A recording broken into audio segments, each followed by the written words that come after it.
rings. Right? He got more rings than Garnett. You're not happy about that. Hear me out, right? Hear me you out. know he got right? more At rings the than end of the day, Garnett, right? You said it's a business, right? You said it's a business. You know, right? you know he got more rings You than said it's a Garnett, business, right? right? You said it. Yeah. So welcome back, ladies and gentlemen. I know it's been a minute. You know, vacation, getting back to the flow of things as far as work. We all live in New York, so y'all know the state of New York. Ida, a lot of stuff has transpired in the past 2 weeks. But we back. As you can see behind Hollister, we have the Jake Paul versus the Tyron Woodley fight. We're going to get into that in a minute. But we're going to let's talk about it now because we're going to get to the basketball stuff afterwards. But yeah, I watched the fight. I felt that Tyron won. However, I do agree with most commentary that he needed to be more aggressive. He was kind of being more analytical and being more, strategic as opposed to, I'm not trying to say you're not supposed to do that as a fighter, but as opposed to really going in and especially when you had him hurt and really trying to finish the deal. I think he was treating Jake with a little bit too much respect, but I don't think Jake won that fight. I think they did it because obviously it's in Cleveland. Obviously, Tyron, he's like 39 years old. They can't really push him. This machine behind, Jake Paul, even his brother Logan, it's more exciting. Like people want to see him lose. People want to see him fight. Who's going to fight next? And I feel that, and how I am with the conspiracies and feeling like, sometimes these organizations will let certain things slide because they say, look, he's going to have a potential to make more money by having him fight these different fights as opposed to Tyron Woodley. So he's going to get the nod and win. So as of right now, I know they were talking about a rematch and this tattoo and everything like that, but I just wanted to get y'all opinion on the fight before we go more into detail. So we can go Hollister, Malik, and Tyron. Okay, Tyron. You go ahead. Did you start it? I was going to jump in. I'm pretty sure Noel had a couple of, and from what I saw, it just proves what I've always thought. Like this dude needs to just stick to this kind of entertainment, like kind of thing. Don't get in there with a real fighter. He gets in there with a real fighter, that man, and I hate to say this, he might die because it's you could tell. Okay, he beat up Nate Robinson. He beat a basketball player, an MMA fighter that's not known for boxing. I think he fought somebody else before that, and then fought Tyron Woodley, who's not a boxer either. If he got in there with a real boxer, you will see the difference. Because there's a lot of people out there that really think Jake Paul is nice. There's people out there that really think he's good at this and that he has a chance. No, he doesn't. He's a celebrity boxer. I don't know how he's a celebrity off of YouTube, but that's what I would call him. He needs to stick to just staying with these celebrities because there was a couple of times I seen Woodley hit him with some shots and he stumbled back. Now imagine a real fighter hitting him like that. He's going to sleep. He wouldn't last a round. He could have. If I'm glad Floyd didn't fight him. He fought Logan because Logan, his weight and his height made it more of an entertaining, challenge for Floyd, although Floyd was never really going to be challenged. If he would have fought Jake Paul, he would have really seriously hurt him. And I know a lot of people probably think Logan is the one that's the worst fighter, but if Jake Paul's a little much closer to his height and his weight, and I think he would have seriously hurt him. You can't put Jake Paul in there with boxers. He has to continue doing this little entertainment thing. One of these days, a fighter will come in and knock him out.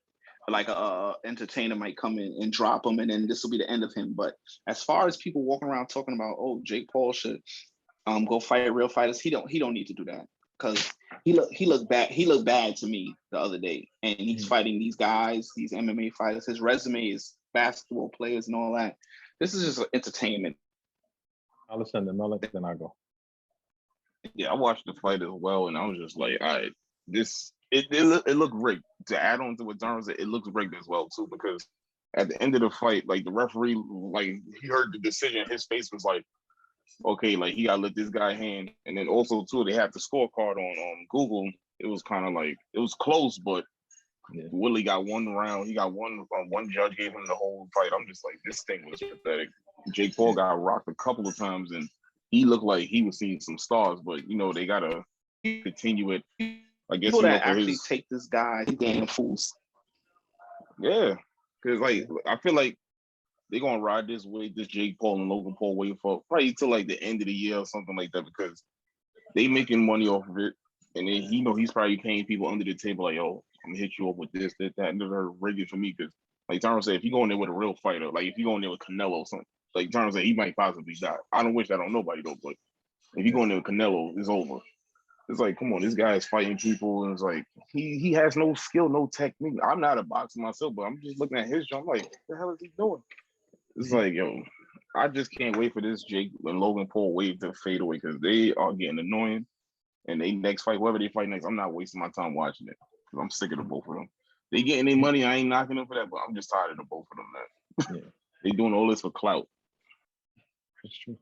No. All right, so yeah, similar to what you were saying, Michael, like looking at the fight, I think what hurt Tyron is that which he has kind of done in a lot of his later MMA fights, where he was just tentative. He was picking his spots a little too much, not going in for the kill.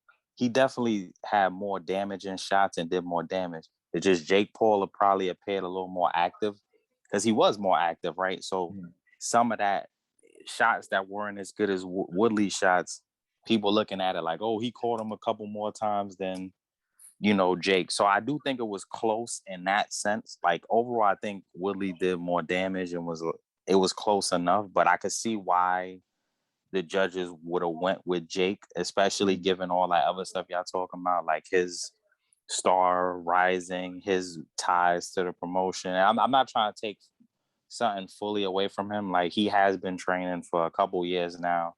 I do think he takes it serious, but he's not, at no like the elite boxers. He's not at their level yet, and I think that's clear. And I think even he probably was feeling a way like he kind of woke up because even afterward he made that one comment like, "Oh, I'm retiring" or something. He ended up backtracking on it, but he probably was like, "Yo, this was a little more real." Now that he got in somebody who actually was more so a striker, and he got caught a couple times and saw it wasn't like how those other experiences were. He probably was like, yo, let me get out while the getting's good or something along those lines. So I think what happened with Tyron is definitely him just kind of being gun shy and not really going in for the kill, which really hurt him. And he had a real chance to win. And yeah, as far as like the rigging and stuff, I don't know. You never know. I know there was some controversy too, because some people pulled up a video of Jake Paul, like when he fought the KSI little brother, his first fight, and he was talking about, oh, this boxing stuff is rigged and all this kind of stuff. So, I mean, you never know if everybody just wanted to try to get a bag and it works out, or he has some ties with the judges or something. I think even at one point in the fight, they said something like the judges were inexperienced or something. So, and because the scores was kind of weird too, I don't know, but yeah. Either way, Tyron, he left it too much in other people's hands, and but he definitely was in that same, like he could have got the job done. Yeah, that's my take on it. Yeah. I mean, I agree with all you guys said. The first thing I want to say, I want to give Jake Paul a little bit of credit. Anybody can lace him up and actually go in front of the crowd and fight somebody. He had to show and prove, and he did his thing. Like I said, he just danced around a lot, trying to stay to play the distance fight. Like Melik said, I believe that Tyron was a little bit too gun shy, and he's been like that after a few fights, even in the UFC. Like he wasn't throwing punches. So a lot of people always saying like, it's not that he can't win, it's just that he don't fight. He's not throwing any punches. He's doing this because he walked them down the whole fight. It's just that he was just trying to slip and do little things here and there. He wasn't really like putting in that work. And then one second, guys. Yeah, he wasn't like really putting in that work and really going for the kill. Like especially when you had him hurt. Like he was saying, cause I was watching the interview afterwards where he's like, yo, they had the ring mad tall. He said he's wondering why they were so tall. He said that should have been a knockdown. That should have been a 10-8 round because technically when he falls through the ropes like that, that's a knockdown. And then also, like when I was watching the commentary, it's always one sided talking about Jake Paul, and like one referee only gave Tyron like the fourth round, the round when he rocked him, but every other round they left him like he didn't win anything. So I was surprised when they said a split decision, but then I was like, that's more like it. And I felt that Tyron should have won. But then it was like, nah, it's gonna go to Jake Paul. But then I do look at a lot of controversial states. Ohio, where he's from, inexperienced judges. You have, this whole thing with this drug testing and PEDs, because there's alleged that Jake Paul was on the stuff and they didn't really do any drug testing. Like they did Tyron Woodley said they did made him do a urine sample, and he thought they was gonna do some testing, but they didn't do it. They just did it to make it look like they were doing something.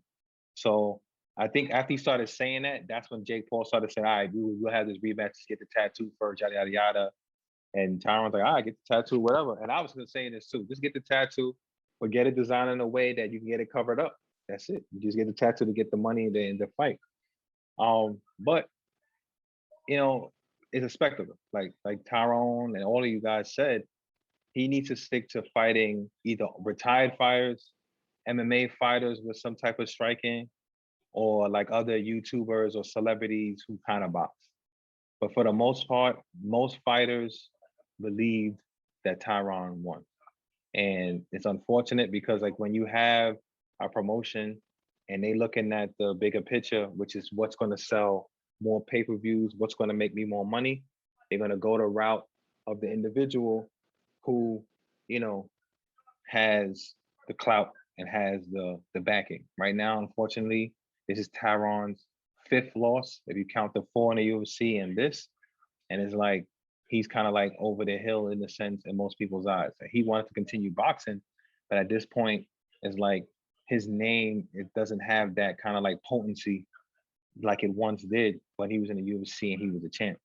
So it's unfortunate because I do like him, but I do feel that, that fight, he did leave it too much to the judges and allowed Jake Paul just got to skate away with a victory. And now these cats is feeling mad open.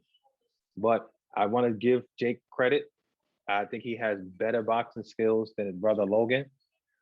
It's just that, like Tyron said, he fought a real one. He fought a guy who has power. He fought a guy who can hit. It's just that Tyron was playing too safe. And if he was like a going for the kill, he would have finished Jake. And if you give that kind of power to like a Floyd Mayweather, Mayweather would have finished him in the first round. So it's just what it is. Well, they're making money. You know what I'm saying? They're making their money and they're doing their thing. They had some good fighters on that card as well. And it's going to be interesting. It's going to be interesting. I know Tommy Fury wants to fight him. And I think they're about the same level, but and they both on that stuff. Let's be honest, like Tyson Fury, he on that stuff. Tommy Fury look like he on that stuff. Jake Paul on that stuff. So it's like, hey, it's right up the alley for these clowns.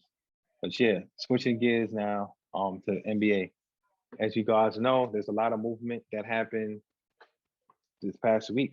Players getting traded, players getting bought out, people going to the Lakers, people going to the Nets.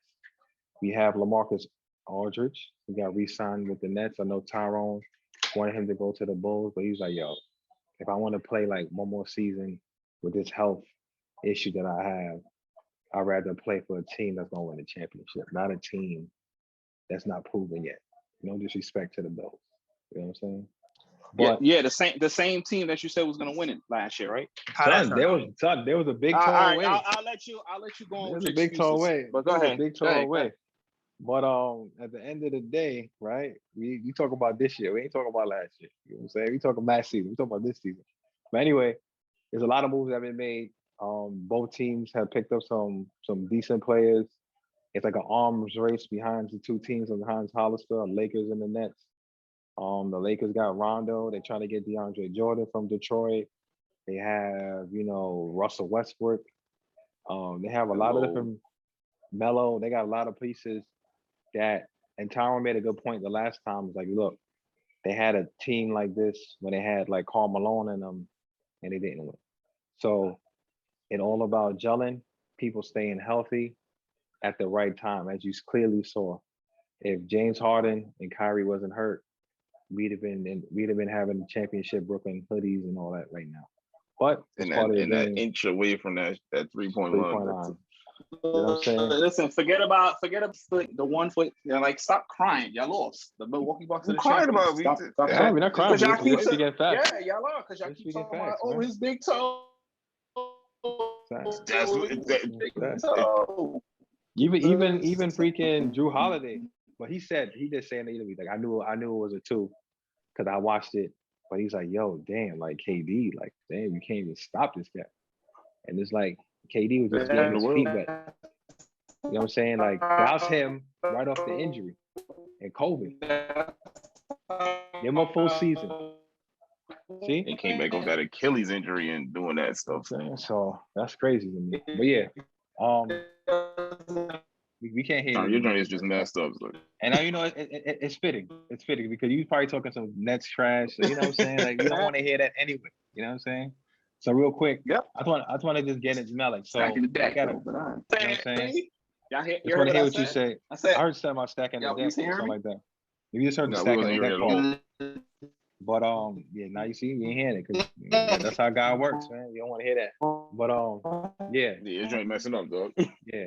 So Menelik, just real quick, let's get into your opinions of the moves of these two teams or any other team that matters, and just take it from there and then go to. I can't Yeah, hate so, you doing the same thing. Nah, it ain't. All right, it's messing up.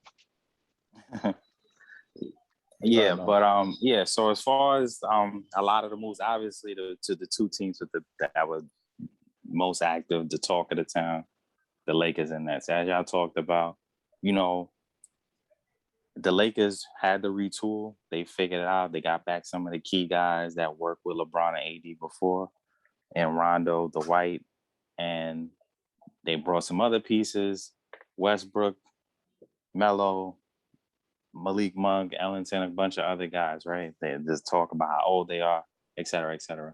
I think it could be one of those things where it goes really good or really bad, you know, where, but I don't think, well, not really bad. I don't think with the veterans and the talent they have, I don't think they will have like a completely atrocious season. They might not live up to the expectation of going to the finals, let's say, or winning, but I don't think they'll be like a terrible team or anything like that. But I think they reacted to last year. And I think there's a lot of guys on the team that got a lot to prove. And it should be interesting to see how LeBron plays with Westbrook and Carmelo. I'm really like, just from a basketball perspective, looking forward to see how that works out. Now, obviously, the Nets, you know, they was like, the Lakers obviously were making a lot of moves, partially, whether they want to admit it or not, after looking at the Nets and the Nets roster and what the expectations for the year were. And the Nets, you know, they got LaMarcus Aldridge to come back, which is a good look. I just hope he could stay healthy and contribute there. You know, losing Jeff Green was a big loss to me, but not that he would necessarily be what Jeff Green was, but I think Paul Millsap can fill somewhat of a similar role in a sense.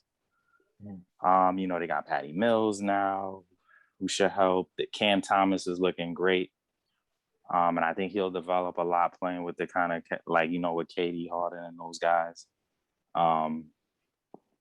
You know, so yes, losing, you know, Jeff Green, who's a good rotation piece, but I think Brooklyn made moves, even them getting like Okafor and the other guy from Detroit and some of those other, Sekou and stuff like that. I think they're trying to make sure that they have bigger bodies to deal with bigger bodies that teams like LA and other people.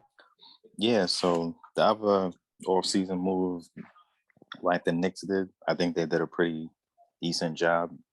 Obviously, they missed out on anything too major or something like earth-shattering, but they were able to retain some key pieces. I think they got better offensively, which they had some issues with by getting Kemba, Fournier, and some other guys. And that's where they really kind of suffered in the playoffs because their defense was still pretty good, but they were able to shut down RJ Barrett and Julius Randle and things like that. So they're gonna have some more help. I just hope Kemba can stay healthy. They probably will hurt some on the defensive end because losing Reggie Bullock and Elfrey Payton, they were pretty good defenders. So, but I think with Thibodeau and the other guys they should still be pretty good defensively. Mitchell Robinson coming back. They were able to retain Noel. A couple other pieces. So I think they did, pretty good there. I think they should still be in a playoff picture in the East. And obviously Chicago made some moves, so it's going to be interesting to see how they turn out. Yeah. I want to see with Golden State, Clay coming back, and if those young guys could develop there. And yeah, I mean, it should be an interesting season somewhat. I mean, it could just be all about the Lakers and Nets, or some other teams might make it interesting. So we should see. But yeah. Yeah. Tyron? Oh, the way the off season's working, breaking up again. No, you good. You good now. Yeah, as far as the off season go, it does sound like it's a 2-team race with the Lakers and Nets as far as who can get the most guys at the veteran minimum and this, that, and the third. I see it as I'm not a fan of it. I think it's going overboard now, because now you're filling up your roster with players that can start. Like, these guys can start on teams. Don't get me wrong, I'm not anywhere else, but you get what I'm saying. Like, now they have their whole roster.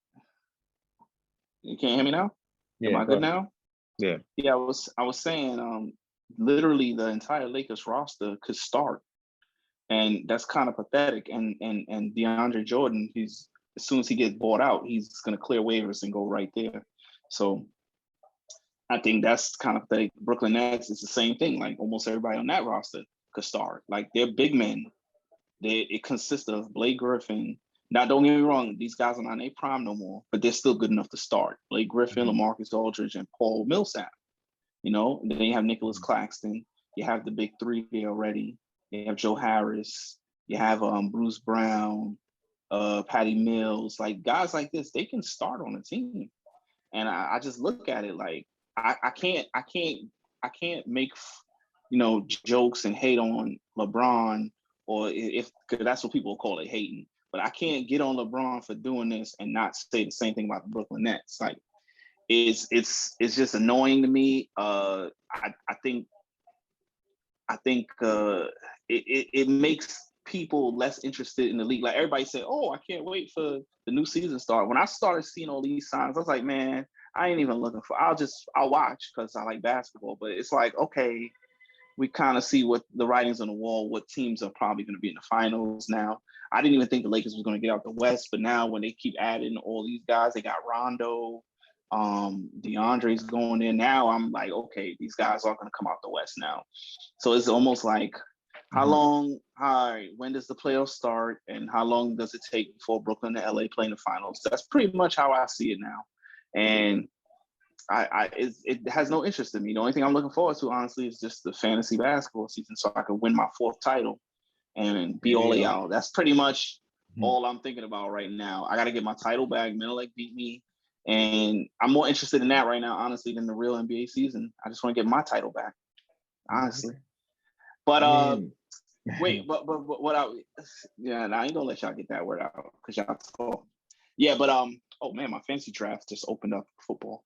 I gotta check out what pick I have. Anywho, but the Sekou move, I think that was a steal for y'all. I told you guys that. I texted you guys that the other day. That was a steal. I mean, Okafor is a body, but he's probably not gonna play that well. He hasn't lived up to his potential, although I still think he could still play in this league. Yeah, but Sekou was a steal. He had a good year, not last year, but the year before. And he didn't play that much this year. I don't know why. I didn't follow the Pistons, but he didn't really play that much last year. But I think that's a steal for y'all bench. I think because he came behind Jeremy Grant. And you're right. Jeremy Grant. Grant came in. He had the big contract. Right. I forgot about that. Yeah. But and now Kate Cunningham's there, so he really is not going to have any time. But other than that, a lot of other teams made some good moves on the off season, but now it's like, okay, you guys playing for second place. But if Milwaukee would have signed some players, during the offseason, then I would have had a shot. What's going to go on with Ben Simmons? Yeah, so the off season's been a roller coaster, as we can see. The LA ARP. That's what people have been calling the Lakers now, because they signed all these old guys. Like y'all said, it sounded like when Karl Malone was there.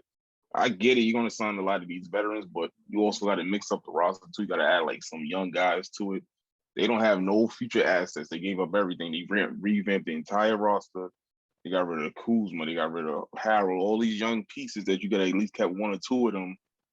But for like at least insurance, because you got AD, he's injury prone. Marc Gasol, he's going to sit on the bench and collect dust. DeAndre Jordan's going to do the same thing. It's just going to be the main guys playing. They can't play these guys don't play 82 games no more. So let's see how that's going to work out with LA. Brooklyn, they did their thing. They got some young pieces. They got De'Ron Sharp, Cam Thomas. People have been saying he's the steal of the draft. Tyron might be able to elaborate on that because he knows college basketball more than all of us. Yeah. But I see what he did so far, but people saying he's a potential steal of the draft. Hopefully, he can fit in well and get some playing time as well too. They added some pieces that we needed, like defensive wings, James Johnson, DeAndre Bembry. Needed some defenders, some tough dogs on the team, and some bigs. LaMarcus Aldridge came back. Hopefully he stays healthy all year. Hopefully they don't play him too much. His whole heart condition. Yeah. Even though he got cleared and everything, but that's still nothing to play with. And I guess also too they got other pieces. I guess Paul Millsap. It can help out in case LaMarcus is out for a while. But I just hope everybody stay healthy, especially on Brooklyn, because I do want to see KD get another ring. Especially in Brooklyn. On top of that, that would be elaborate because born and raised in Brooklyn, that would be great to see. That they actually have a team, they win the chip, that would be amazing. But just gotta wait and see what happens. And also too, the team that also stood out to me during the whole season was the Bulls. They added DeMar DeRozan. They had Lonzo Ball. They're going to be a team that's going to be knocking on that door. Not yet though, but they creeping up there. Don't forget that Alex Caruso signing. Yeah. Alex Caruso. You said LeBron tutelage. Yeah, you got it. I see Chicago climbing up that ladder and soon knocking on that door, like near as the top of the Eastern Conference. We're not climbing up that ladder. We running up that ladder. Like I said, climbing up that.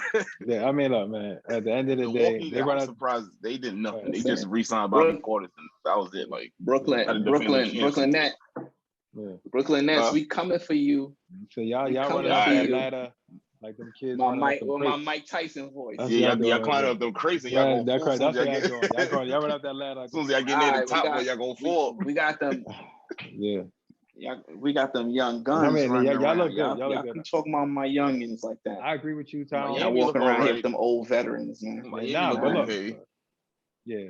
I mean, look, man. There are a lot of teams. I mean, it's a lot, and it's been such a long time that we can't really get into everything. But there's a lot of teams that made some good moves that made the league look a little bit more entertaining now because, there's two teams that kind of stack the deck. But like I said, you just don't know, man. It looks good on paper, but until these guys get to play together, health, it don't matter. Now, granted, I'm happy that LaMarcus Aldridge got another chance, but like we talked about with this heart situation, I'm still on the fence of that. It was a reason he had to retire last season because of it. He gave us some good games, like 4 good games, but he had this heart issue. And it's like, to me, I understand for him, all he knew was basketball. And to just abruptly stop and not go out there the way you will like it, I can understand the frustration and the transition, because a lot of these players are not ready to leave the game. It's like, I love basketball. And I think about the day when I'm going to get too old that I physically can't play anymore. And it's like going to be like me, like, wow, I'm just looking at the people playing on the court, remembering the time. And it's going to be something that's mentally I'm going to have to prepare. And I'm not even a pro. So I can imagine for somebody like him. But my thing is, like you said, Hollis and everybody else, like, it's health. I hate to watch a game and God forbid he collapses, or God forbid it's another issue with his heart. I'd rather him, play in spurts. And, they got the other bigs for reassurance. We got some better rebounders. We got some length because yeah, you can pay KD at the 5, but Milwaukee showed that even though we did some good things defensively, you got people like Bobby Portis and other people grabbing those offensive rebounds and different things like that. It can hurt. So I'm glad I made the moves. I feel confident in the Nets, but like anything is possible. But I do want to speaking on that. There's two things I want to talk about. The first thing, real quickly, I know Malik had mentioned Nerlens Noel, and I wanted to talk about quickly. Maybe we can elaborate in another episode. His contract situation, where it's like he sued Klutch Sports and Rich Paul because he felt like, yo, you made me lose $58 million. And I wanted to get you guys' opinion on that because we talked about this kind of briefly with the Isaiah Thomas and the Dennis Schroeder situation where you bet on yourself. But there's a lot of players getting bad advice from bad agents because the agent doesn't necessarily have their best interests at heart. Now, I think with the Noel thing, maybe it was something to get him to play with LeBron. But yeah, you That's why he guys turned down the contract from Dallas. Yeah. So yeah, you go ahead and so Hollister, Menelik, and then Tyron. Hey, I forgot how much it was he turned down from Dallas. I remember reading that recently on Bleacher Report. They had like a top 5 players that turned down contracts that they regret now, and he was one of them. I forgot how much it was from Dallas. It was like I think close to 80 million, something like that. He turned that down. Honestly, I get it. Your agent is going to tell you, oh, you can get more here and there, but as a player, you got to be like, look, I want to take this and take that. But that was me. I'd have been like, look, Dallas and not, Texas, yeah, but he ended up turning that down and he got less money to go to the Knicks or wherever he went after that. And it's like, hey, you wanna get mad and sue your agent for that and sue a whole agency company for it. But I don't know how that's gonna play out with the lawsuit. He might not really win much from the lawsuit, honestly, and he probably won't definitely get that money back. But I'll let you guys touch on it too much because I don't really know the whole backstory. But these players, man, they got to speak up more for themselves. Like I get it, you want to bet on yourself, but sometimes you got to play it smart. Look at Dennis Schroeder. Yeah, I think with a lot of players too, sometimes you gotta look at your situation and at least for maybe your first contract like that, when you first making that turn, get that back. Because I mean, like in the case of Dennis Schroeder, but you got other people like Isaiah Thomas, when he got hurt, that was a little different because he got hurt right before he was about to get money, but you never know what's going to happen in sports and definitely in the NBA with whether it's industry, people souring on you, like with Schroeder. He was talked about as a dog after the New Orleans season, and people was touting he was coveted, he was sought after, right? And that's probably why he bet on himself as much as he did.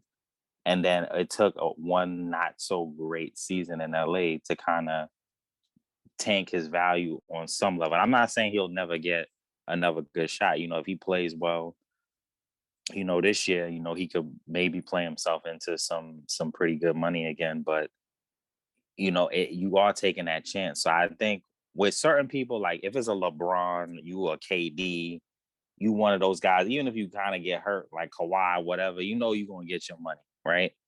But if you like a fringe star, you kind of early in your career, I think for a lot of players, it would just make sense to kind of secure a lucrative contract and then figure out stuff later on. Because even with Schroeder, right? Let's say he would have got the money and it didn't work out with the Lakers. They would have just traded him, but he would still got his money. Kind of like they were saying they feel like Rondo kind of orchestrated himself getting money and was still able to get back to LA. Because they were saying he went to Atlanta because he knew that Atlanta could pay him. And then, afterward, if it didn't work out, he could get traded or get bought out and then go to whatever team.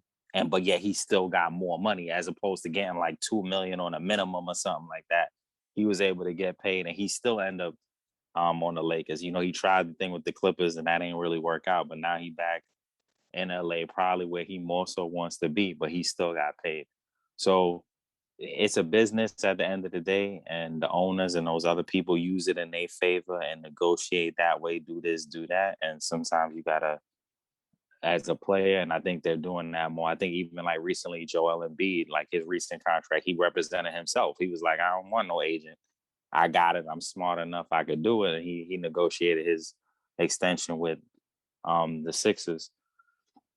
So I mean, or yeah. So that's my kind of take on it. As far as the particulars, I don't think, it could have been in that situation. He got certain advice that wasn't the best. Not, hopping on the Clutch Sports coattails, but I feel like most of the people on there are kind of happy with them. So it's probably a situation where maybe they just weren't right for each other and they didn't mesh. I do think in that situation, that was the wrong move. So he probably, once again, it could have been other things that Rich Paul was thinking about that we weren't thinking, or Noel wasn't thinking about, and they ended up the way they ended up. Plus, I think also too, it was like both of them being a little whatever, because Rich Paul tried to, I think, either sue him or request $300,000, something that he was owed from his last deal before he left. And then after that, Noel was tight and was like, "What? Whatever. I'm suing you for all that money you made me lose from that bad deal you told me, or the move you told me not to take that deal, whatever."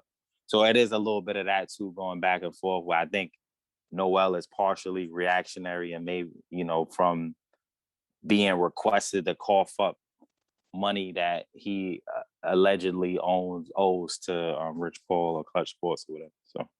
Oh, see, I didn't know that part. I just Yeah. assumed it was just other way, because they really want to attack Rich Paul because they don't like the fact that he's a LeBron boy and the way that he got to be an agent, and most of the other agents and agencies are mad at the fact that he has pretty much his hand on the market, getting the best talent and getting top players to, leave their agents to come join with them. So I think that's why they're being mad. But I do agree to a certain extent, because I'm like, look, man, if I know I got $70-something million contract and you tell me not to sign that to bet on myself, and then when after things don't happen, I get hurt, you just like, you don't really work as hard as you used to try to help me recuperate some of that money, I feel that you have the right to be angry. You know what I'm saying? So I feel for Noel, it's like, look, he had opportunity to make $70-something million, and now he lost 58 of that. You know what I mean? Because he took the advice of Rich Paul, who was essentially just pretty much aligning a lot of the people's contracts for the, availability for like LeBron to go through and pick who he wants to play or fill in the slot. And once, he was like, all right, I got Noel or AD. I'm gonna focus on AD. You know what I'm saying? So I was suing too. You know what I'm saying? And like when you talk about the Dennis Strula, I agree with you. Get the money, because you got $84 million. You turned down that millions, and now you only got $5 million. When you could have been walking with $85 million, they would have traded you. You would have had your money, or they would have kept you because of the money, and you'd have been paid. So now you got to hope to ball out in Boston this season, and hope that the team has a spot to utilize you and utilize your talent. Yeah, I think you made a good point too with the whole, if you have AD on your roster or LeBron or whoever, they're going to get more of your energy and time. It might not be right, or the person doesn't have to love it, and they can maybe leave like he did to go somewhere else, and you might be number one. But if somebody got LeBron and they making hundreds of $1 million deals and something, he going to be the focus, or AD or some of those things. So sometimes that stuff happens too. Even if you're a good agent, you might not do that extra homework or read that extra, or have 5-year plan in mind for one client when you're doing the other client. So it could have been a little bit of that too. Hopefully they could work the situation out and he could get his money and have a situation that works right for him. But yeah. No, I agree, because like I read the article and that's what they said. They said that pretty much once you get to a certain level in the league, like once you start accepting a lot of these like minimums and like these small contracts, it's very hard to regain the status to get a big contract like some of these other players. And to me, if you tell me after I done work with my other agent and we broker a deal that I'm about to sign, you tell me not to sign it, to fire my agent and then hire you as my agent in the hopes that moving forward, you get me more money. And I don't, you didn't come in, basically on your word and your promise. So that's going to be something that will rub me the wrong way. And then on top of that, based on what you told me, if he's asking me to pay him now the $300,000 that he's owed when you screwed me, yeah, gonna have a problem. But I heard the Players Association is gonna kind of go through that and broker a deal between the two of them to kind of like, clear up the issues, especially seeing that, Rich Paul is tied to LeBron, and a lot of people already feel that Klutch sport is already kind of monopolizing the league.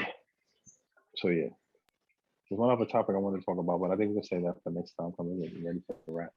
It's about, so just remember this for next week. We're gonna mention it here about the NBA's ruling in regards to COVID vaccinations and players who are in cities and states that have vaccination card mandates for being inside arenas, restaurants, and etc. So just to give you guys a quick backstory, and we can talk about it next time, is where, for instance, you play for the Knicks and you're a player that's not vaccinated, you can't play.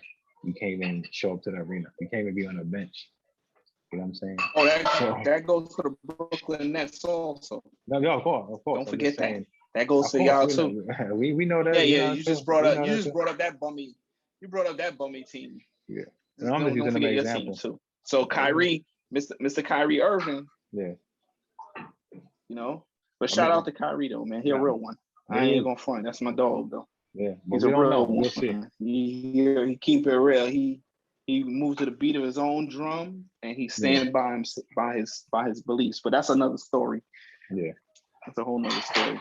But I would like to talk about something that happened I want to talk about something that happened a couple weeks ago. I just want to get your thoughts on it. No, let me hear. Was when your man, Mike, propped out Ray Allen out of the picture.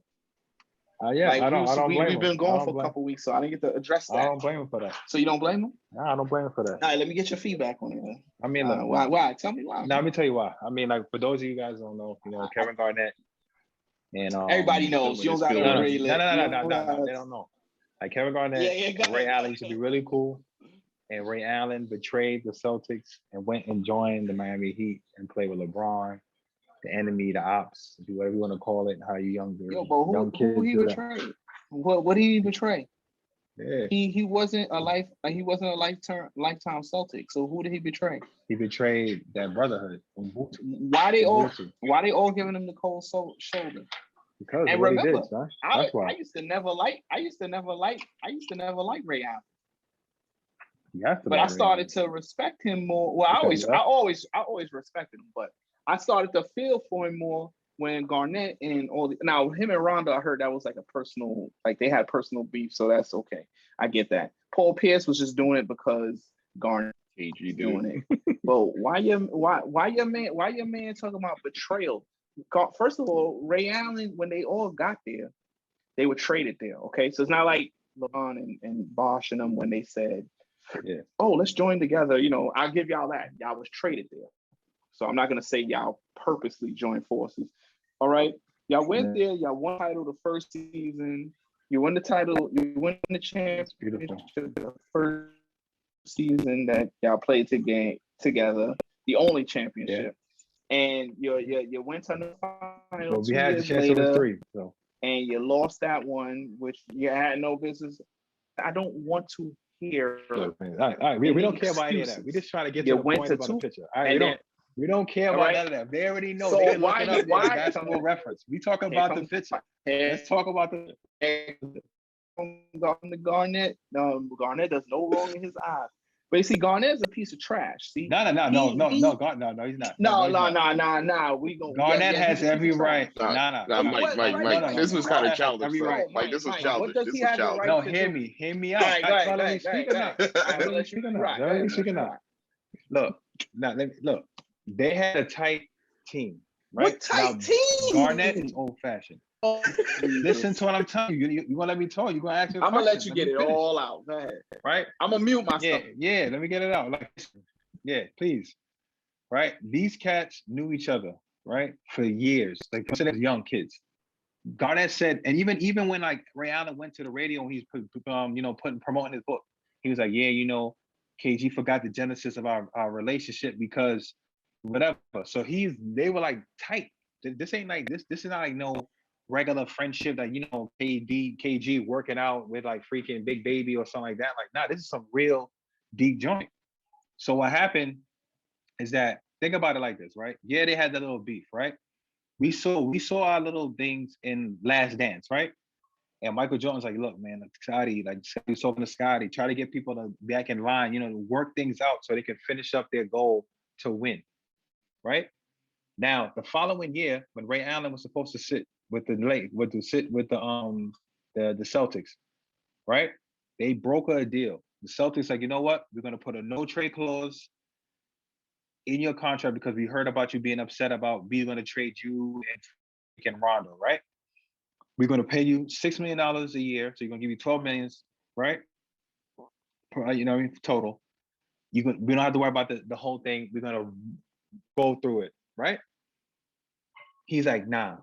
He goes to Miami, take lesser deal, doesn't get the security, and go with the ops. Now think about it. They was beefing with LeBron James and the Miami Heat, right? They know what? We're gonna always go at LeBron. They had that kind of like that kind of covenant together. And then here he comes now and breaks that. So in their mind, it's like, you know what, that's messed up. So KG, being the type of person he is about being loyal to his dudes, he's like, nah, I wash my hands of it. You know what I'm saying? I'm done. So what he did, right, is crop him out the photo because these are his mans and plus another thing too, like the suit that Ray Allen got on, it don't even match what they got on, son. That joint looking crazy. It's still like it's not even that serious. Like he got a teal tie on, some tan suit. Finish? You know what I'm saying? He got no shades on. Like, nah, it's corny, son. Nah, you finished? Nah, get him out of here, bro. Yeah, I'm finished, bro. I'm finished. You done? You should be ashamed of yourself for the stuff you were saying. This is so pathetic. You sound worse than the pettiness that KG's doing. Like, for you to actually try to come up and try to explain this with an explanation is pathetic. He a trust, bro. They play basketball. It's a business. Yeah. Team pay. They was talking about trading Ray Allen for a couple of years before that. Ray Allen enough for that, and then they want him. He comes off the bench. All right, I get it. He was like, listen, I could go. He was hurt when he came back and got. Listen, this team get. You ever thought maybe he was like, you know what? We're getting older now. Our window closed. I'm gonna be a role player and play with this other team. You're getting on the man. You're upset because the man took less money to go play with. That's not why he did it. Because he did it. Championship. He did it specifically. Listen. Play with the team that they have. He did it to spite Kevin. He didn't went to any other team. He didn't want to go to any other team. He wanted to go to Miami. He didn't want to spite them. No, he did. No, they your problem is your problem is you can't admit that he just wanted to play for the Miami Heat. Let me ask you a question, right? And you're mad real quick. No, real quick. He got another championship. I said the same thing. You said it, right? I'm happy when he got a champion. Go. That's good, but no, you're not happy. You're lying. No, don't say that. Yeah. My thing is this, right? You're not happy. He got more rings. Right? He got more rings than Garnett. You're not happy. Hear me out, right? Hear me out. You know he got more rings than Garnett, right? You said it's a business, right? You said it's a business. You know, right? you know he got more rings than Garnett. You said it's a business, right? Man. He said it. Who cares? Right? You said the business, right? Now, right? That's why the objective is to get paid. Right? He said this for the one ring crew here. Well, Rondo got two now. Right. Listen, it's about getting paid, but not everybody needs the money. Remember, he signed the Jordan brand. Like Ray Allen has money outside like that, game, bro. Look. Let me explain something to you, man. The man, you acting like everything he wanted in his contract. You acting like he turned down. No trade. Mike, you acting like he turned down. Mike, you acting like he turned down $30 million. He turned down like what NBA player now is getting a no trade clause in their contract? What you getting ready to ask me, and I'm gonna tell you. You sounding terrible. Right now, LeBron has ridiculous. Who has a no trade clause? Yes. I said LeBron James has. That's one. my point. And before my that, point. Kobe had one, And Steph Curry had one, Steph exactly, Curry, Tim exactly. Duncan. So exactly, all those cats. But hear me some out. people, all those cats were top players in the league that have a no. But he didn't trust Boston, and he had the right yes, to. we do. And, we do. He didn't trust Boston. You know why? You got a no choice. But Mike, he didn't. So you don't got to worry about it. I got a jewel right here for you that'll just now you're gonna deny because you're a KG guy, but why should Ray Allen trust Boston? Look how they treat their players. Look at Isaiah Thomas. That's and true. That's the same management. Danny Bill Russell. So no, why should you're not you listening to what I'm saying. I'm not listening to what I'm saying. If we had a chance, right? If we had a chance, now when I looked at the team, let's be honest, when I looked at the team, right? Mike, even though they lost in 2010, in 2009 KG was hurt, they had a chance to still make some noise. They almost beat that same Miami Heat team. Listen. But they got jerked. Listen, right? no, they didn't get jerked. That's the y'all wrong way let of doing it. LeBron drop 45 in Game 6 in Boston. Y'all had them. Y'all was no. up. I'm talking about Game 1. Game 1 when Rondo went off at 47 points and he got fouled by LeBron, got his headband ripped off. They forget about foul. I nothing. Get that. I get that, right? But so here's the thing, right? Beat. Here's the thing, right? You had them beat, but didn't beat them. It was a 2-2 series. And remember when Paul Pierce hit that 3 in Miami in Game 5? Y'all had Game 6 in Boston, and y'all let LeBron score 45 points and take that home court back. What happened there? Like, don't bring up Rondo getting his elbow, his headband popped off or whatever the hell it was. Did somebody get hurt? No. I think somebody got hurt. But nobody got hurt. Nobody got hurt. The bottom line is, I don't blame Kevin Garnett. Listen, for cropping that picture. I think it's petty. He's 40. He's a 40-something year. Listen, he's a 40-something-year-old man. This was 10 years ago. Why are you still harping on that? Ray Allen's not even thinking about that no more.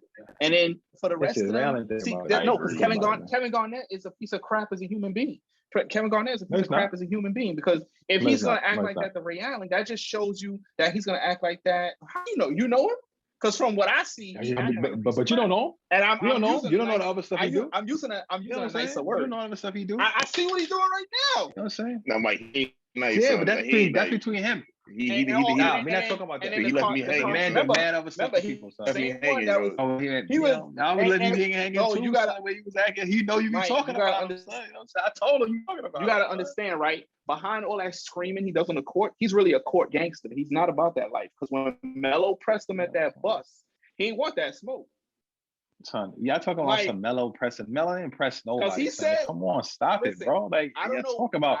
He yoked up Big Baby Davis, right? He yoked up people on the team. So Glenn Big Baby Davis. So Glenn Big Baby Davis is your standard of being a tough guy. I'm not trying to say in the tough, but he a tough guy. Look, you gotta stop it. You weren't about being a tough guy. We talking about him being the Hall of Fame. I want to have a personal Kevin Garnett episode one day. Yes, we're gonna have a Kevin Garnett episode. Forget about the Tim Duncan versus KG because there's no contest there. Tim Duncan wins that easily, so there's nothing you can say about that. I know he'll try, but you're not gonna win that battle. So I just want to talk about Kevin Garnett's legacy in general. We need to do something like that either this week or next week. We can add an extra show. Maybe we could do an extra show and we just talk about that. I mean, honestly, KG freaking made a lot of sense. Because we could go on forever with this situation. So I don't want to do that. I want to make it into a whole show. Yeah, we're gonna make it into another episode. But let me just wrap now. So we about to wrap.